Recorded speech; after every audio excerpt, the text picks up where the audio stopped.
Buonasera a tutti, oggi è venerdì 8 novembre e con oggi sono 169 giorni che trascorro su questa gru, la gru Ursus, la gru galleggiante, ormeggiata nel porto di Trieste.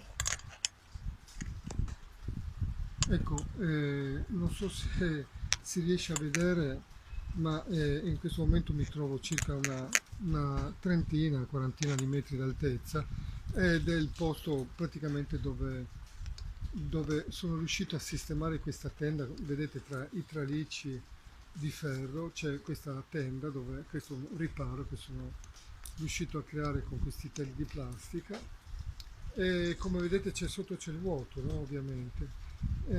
Questa è una gru di fatto. Ed è tutta ovviamente questo intreccio, come vedete, di tralicci. In questo momento approfitto per fare questo video perché fino a attimo fa diluviava, c'era un temporale in corso e probabilmente si sta preparando un altro. Aspettate che cerco la luce che non mi abbai troppo. Ecco. Ehm, eh,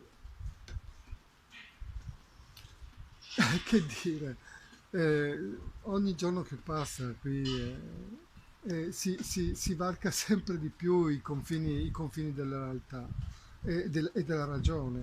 Qui non si riesce proprio a trovare ragione di tutta questa violenza, di questa malvagità, di questa cattiveria. Non c'è ragione, perché anche perché credo che ehm, ai più sia chiaro quello che è successo, quello che è stato capace di fare questo sindaco di Trieste, Roberto Di Piazza, di come sono riusciti a paralizzare per tanti anni la mia impresa fino a metterla nelle mani di una multinazionale, no? Insomma, quello che in fin dei conti volevano fare e l'hanno fatto.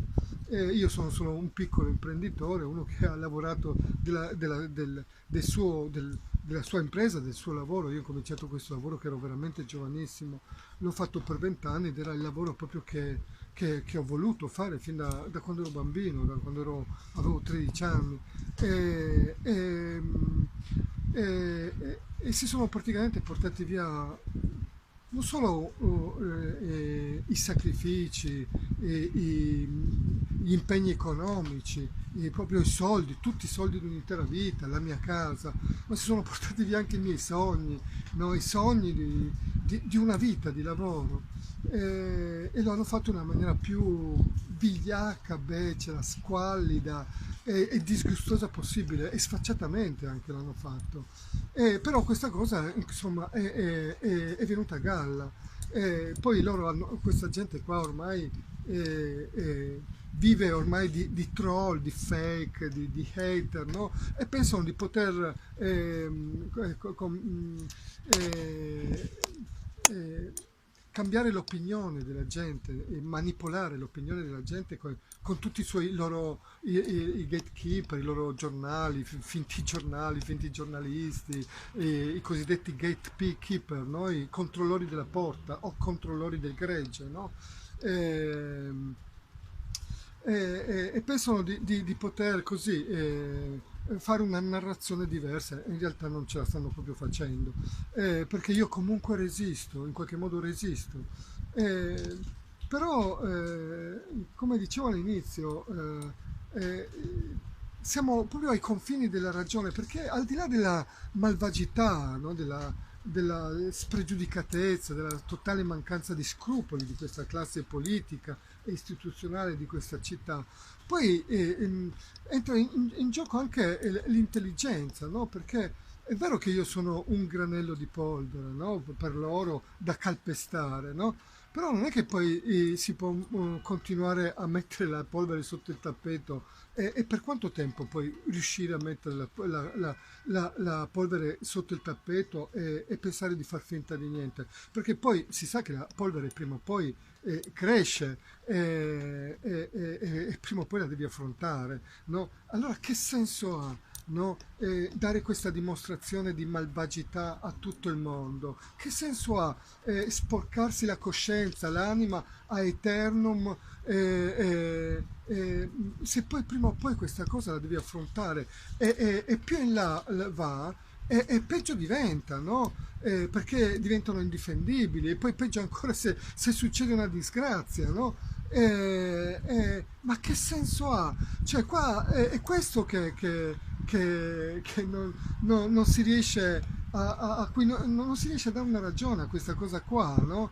È vero che i malvagi non sono mai persone intelligenti, cioè, l'intelligenza è una cosa che non accetta la malvagità, la cattiveria, è una cosa che appartiene alla furbizia, ma non sono neanche furbi perché sta di fatto che prima o poi questa polvere, anche se sono furbi, beceri, tutto quello che volete, ma prima o poi dovranno affrontare questa polvere, no? E sarà una montagna di polvere che dovranno affrontare. Eh, io davvero faccio fatica. Eh, non lo so, però sta di fatto che io, insomma, dopo quasi 6 mesi che sono qua su, è impensabile che io possa scendere, anche perché se scendo sono in qualche modo morto, se non muoio fisicamente divento un morto vivente, divento uno zombie insieme a tanti zombie, no? E questa prospettiva mi rattrista profondamente. Non voglio diventare una pecora belante, lamentosa, mettermi in questo coro di lamento continuo, di sofferenza della gente, perché è questo quello che si sente, no? Quando si va in giro. C'è questa insofferenza, questa sconcerto, misto rabbia, misto rassegnazione, misto lasciarsi vivere, no? Così. Cioè, io non lo so, ma non so come faccia la gente, non lo so, perché io mi rendo conto che sono stati tutti colpiti, chi più, chi meno, chi in un modo, chi in un altro, da queste scellerate politiche neoliberiste, no? Che stanno consumando la vita, la serenità, la salute dei cittadini, della gente, no? E io non lo so, non è per me, no? Cioè, entrare in questo circuito così di, di morte, così, no, no, no, non ce la faccio proprio, non ce la farei proprio, preferisco rimanere qui e magari anche qui sono morto, no? O forse magari qui ho qualche possibilità in più di salvarmi, non lo so, però se dovessi morire sicuramente sarà almeno una morte un po' più dignitosa, ecco, tutto qui, tanto prima o poi dobbiamo morire tutti, no?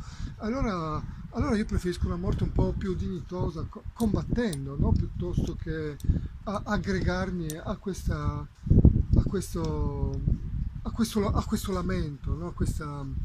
A questo mantra lamentoso, no? E, e poi penso veramente che, ma perché continuare a lamentarsi così? Io credo che veramente chi non ha il coraggio di combattere non ha neanche il diritto di lamentarsi.